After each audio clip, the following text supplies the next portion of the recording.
Volleyball now, NLL Buckeye Cardinal Division crossover. Anthony Wade and Fremont Ross early in the first set. Little Giants down 2. Tiara Parker goes up and smacks it so hard the block didn't matter. They pull within 1. Generals going for the set point. Leah Pike on the serve gets the point, and Anthony Wayne takes the first set 25-14. The Little Giants led most of the second set, but the Generals turned it on.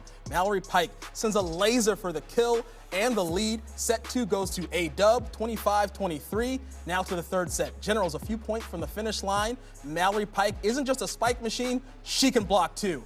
Anthony Wayne sweeps Fremont Ross, moving the Generals to 3-0 on the season. All wins coming by the way of the broom. I think we had all-out effort tonight. One thing we struggled with was serve receive for sure, but we didn't let that affect the rest of our game, and that's what's important. But we were trying to focus on serve receive, and obviously that was not going our way, so we decided to pinpoint one other spot of our game, and that was hitting, and we were very aggressive on that. Greg Frankie and Gretchen Brown break it down for us now.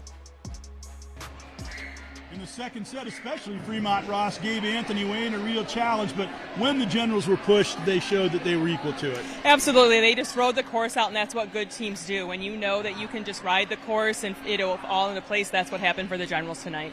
If they had a weakness, it was in serve receive, and there was quite an impromptu lesson you had with some of your club players afterwards.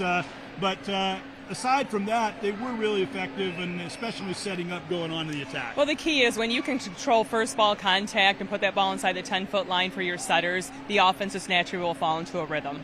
Fremont Ross looks like they're a team that could be a force, and they, not only in the second set, but the third set looked like they had a chance to maybe put one in the win column. If they did, it could have been a different match. Well, Fremont Ross did a good job of recovering after that first set. It wasn't the best set that they've had, and so the second set they definitely showed, and they redeemed themselves and played hard throughout the rest of the match. And they did not get off to a good start. Anthony Wayne took the first set. They didn't have to extend themselves really all that much. But Anthony Wayne, they had a disappointing loss in the district semis last year. They really want to go further, and I think that's fueling them this year. Well, and that's something that sits in your mind, and you remember that, and so here's the season, now it's time to play. That's right, and they come up with a victory over a good Fremont Ross team here tonight.